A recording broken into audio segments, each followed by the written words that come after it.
Bueno, quiero decirle que una de las mesas que más he disfrutado a lo largo de estas campañas ha sido con los representantes de los candidatos en materia de política exterior. Ha sido un verdadero lujo tenerlos. Se encuentra con nosotros Claudia Ruiz Massieu, quien es la representante de José Antonio Meade. ¿Cómo estás, Claudia? Muy bien, contenta de estar aquí. Ya los extrañaba, Secretaria general del PRI. Así también, es. ¿no? Así es. Héctor Vasconcelos, quien sería el secretario de Relaciones Exteriores si gana Andrés Manuel López Obrador, ¿no? Anunciado ya, ¿no? Anunciados. Así es. Y el coordinador estratégico de la campaña de Ricardo Anaya, Jorge Castañeda, pues quien es el coordinador estratégico, pero pues eres el que más sabe, ¿no? De materia exterior ahí. Imagínate cómo están los demás. Bueno, es un lujo de verdad tenerlos y vamos a analizar el estado del mundo y en ese sentido el tema de México en el mundo. Y me gustaría empezar contigo, Jorge, con el tema de cómo viste estos últimos días a Trump primero en el G7, pues enemistándose con sus amigos y luego yéndose a congraciar con uno de sus grandes enemigos, con un dictador como es Kim Jong-un. ¿Cómo interpretar esto? Mira, yo creo que es una muestra más, Leo, de las enormes dificultades que como país y como mundo vamos a enfrentar en los próximos años y que el próximo gobierno de México, cualquiera que gane, va a tener el mismo panorama externo y es un panorama pues aterrador, la verdad. Aterrador porque Trump está sistemáticamente socavando, destruyendo los arreglos o las instituciones o los mecanismos que se han construido a lo largo de los últimos 50, 60 años, 70 años en algunos casos, para poder llevar a cabo una política exterior que él cree que corresponde más a los intereses de Estados Unidos. Lo del G7, por primera vez no hay un comunicado de los 7. Lo hubo, pero duró como media hora el tiempo que se subió al avión. Y se bajó Estados Unidos. Se bajó Estados Unidos un comunicado de los 6 con trampas, porque de haber habido un comunicado de los 6 solos, hubiera sido un comunicado mucho más fuerte, mucho más robusto en muchos aspectos. Bueno, insultando a Justin Trudeau también es importante en esa ecuación, Trudeau, ¿no? Que es la relación, digamos, más estrecha junto con Inglaterra e Israel que tiene Estados Unidos. Entonces, por un lado, el reto es de qué vamos a hacer. México, algunos países de América Latina, los europeos, algunos asiáticos, ante el debilitamiento o la franca desaparición de una serie de mecanismos o instituciones o acuerdos que han sido pilares del orden internacional los últimos 70 años. Y por el otro, lo de Corea, pues sí es aterrador también, no porque se siente a negociar con un adversario, lo hizo Obama con Raúl Castro y bueno, pues no duró mucho, pero no es criticable per se, lo hizo Obama también con Irán. El problema es que Trump lo hace de una manera que le mete terror, aterra realmente a los aliados locales. En este caso a nosotros nos da más o menos lo mismo, pero a Corea del Sur, a Japón, pues no les da lo mismo. Así es.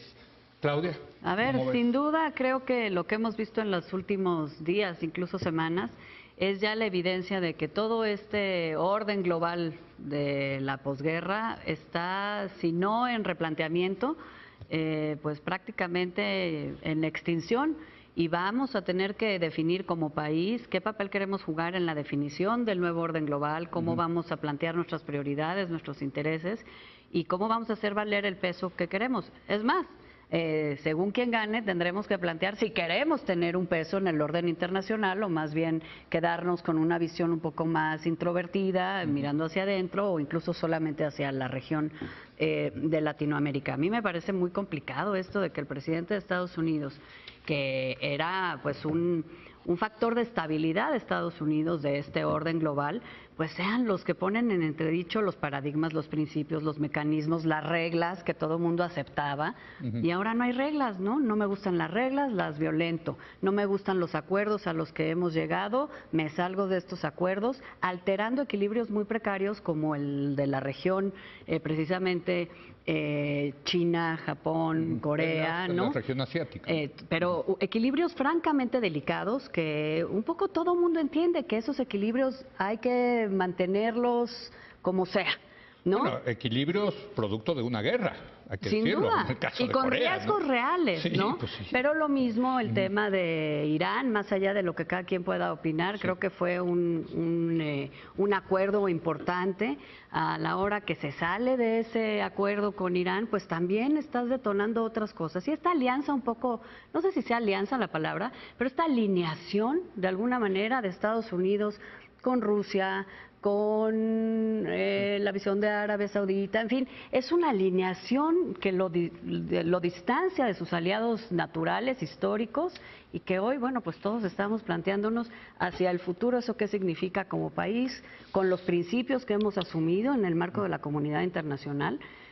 Nosotros, la Unión Europea, Canadá, por supuesto, a cuyo primer ministro pues le dijo cosas horribles. Horribles. Y nunca visto, porque además es como gratuito, ¿no? Sí. Es un pego primero. Bueno, y ya se disculpó, pero uno de sus asesores dijo que se merecía ir al infierno. Sí, totalmente. Justin Trudeau, Héctor, ¿no? Sí, yo creo que todos estamos de acuerdo en que estamos asistiendo a un cambio en el orden internacional, porque pasamos demasiado tiempo analizando las idiosincrasias del presidente Trump o de Putin, que son dos personas centrales hoy día, pero es evidente que hay algo más que las personalidades, hay un cambio de fondo. Ahora, esto es normal en la historia. Estoy acordándome de que todos los órdenes internacionales que ha habido, digamos, del Congreso de Viena y Metternich de los últimos 200 años han tenido fechas de caducidad. Sí. El orden internacional que surgió el Congreso de Viena tuvo una fecha de caducidad. Siglo XIX, ¿no? Y luego el que se intentó después de la conferencia de Versalles, que ese duró muy poco. Después de la Primera Guerra Mundial. Después de la Primera Guerra Mundial, y ese no duró más que unos 20 años. Ahora, lo que es excepcional es que el actual sistema internacional surgido de la post-Segunda Guerra Mundial, Bretton Woods y todo esto, pues ha durado casi 3/4 de siglo. Eso es inusual en la historia. Evidentemente. Con buenos resultados, ¿no? Dirían. Yo creo que sí. Bueno, para empezar, no ha habido una guerra mundial como las dos del siglo pasado. Entonces, a México le toca navegar por estas aguas tormentosas de las próximas décadas, lustros. No es una cuestión, insisto, nada más de las personalidades. Vamos a ver cuál es el nuevo orden internacional que surge. Y ni modo, nos tocó estar en medio de esto. También hubo mexicanos después de el Tratado de Versalles y en el siglo XIX que tuvieron que lidiar con ese tipo de cambios fundamentales. Ahora, ¿estarán de acuerdo que este orden internacional estaba basado, digamos, en la Alianza Atlántica, basado en un sistema económico capitalista y en un sistema político de democracia liberal, ¿no? Totalmente. Digamos. Bueno, de eso y de un papel de Estados Unidos de todo tipo en este orden. Siendo el líder, digamos, ¿no? Líder, el pagador en última instancia, que es muy fondeaba el sistema, que fondeaba el sistema y el que más o menos imponía ciertas reglas, que las imponía con hipocresía, sin la menor duda, que hubo excepciones muy notorias y muy condenables, reprobables a esas reglas en las que incurrió Estados Unidos, sin duda, pero lo que no se ve es cómo puede funcionar este orden sin Estados Unidos, justamente porque ellos lo crearon. Ahora, lo que está sucediendo es que Estados Unidos está saliendo. ¿Y quién está entrando? Pues no está entrando nadie. ¿China? China no puede. ¿No? A ver, esa es parte importante. ¿Por qué no hablamos de China? China no es un país que esté en condiciones de un liderazgo internacional, geopolítico, ideológico. ¿De verdad? Estoy absolutamente convencido. Es que es un enano diplomático. Fíjate, contra la intuición que se tiene ahí de que es la potencia que está surgiendo. Pero ve en concreto lo que hacen, no se meten en nada. Pero yo pienso que eso puede ser cierto al día de hoy, pero no en 10 o 20 o 30 años. Eso puede porque cambiar. el peso de la economía y de la demografía chinas, bueno, son una realidad que nadie puede soslayar. Y yo acostumbro a hablar no solo de China, sino de la India, porque entre los dos países, la India pero son 2.600 millones de personas entre ambos países. Eso, ¿cuánto es? Más de la tercera parte de la humanidad. humanidad. Eso tiene que tener un peso y ya encontrarán, creo yo, la manera. Pero por ahora Que no. finalmente es este cambio de paradigmas, de estas presunciones o presupuestos que teníamos. Hoy pues estamos viendo que están ya en extinción como, digamos, como pegamento de las relaciones internacionales de hoy. Y lo que viene pues es esta clara vocación de China de convertirse en el poder hegemónico, aunque sea económico, desde luego. Tiene un chorro de ¿no? lana. La En India. África, Y nos en vamos fin, a tener que mudar a un nuevo orden global. ¿Tú sí ves a China siendo probablemente Yo creo que liderazgo? tienen Digo, totalmente quizá tiene la razón intención. Jorge de que ahorita no. Claro, de hoy. Pero, Hoy no lo pero son. en la Por perspectiva más de supuesto largo que sí. plazo. Por supuesto que sí. Y es muy, digamos, revelador. Por ejemplo, el patrón de inversión extranjera que tienen en América Latina. Sí, Ah, también. bueno, claro. O sea, Salvo México. es impresionante Salvo cómo México. invierten Sí. para pues tener ahora sí que una pica en Flandes para hacerse parte del paisaje, para hacerse parte de los intereses, sin brincarse en los intereses de los países, ¿no? Totalmente. Y todo esto pues en la región, en el hemisferio donde está Estados Unidos. Finalmente hegemonía. estamos en una rivalidad y mucho de la retórica o de la narrativa del presidente Trump respecto a China, pues tiene que ver con esto. Hay un poder en Asia que se llama China y no lo vamos a dejar que crezca, no lo vamos a dejar que nos coma un poco lo que es nuestro, ¿no?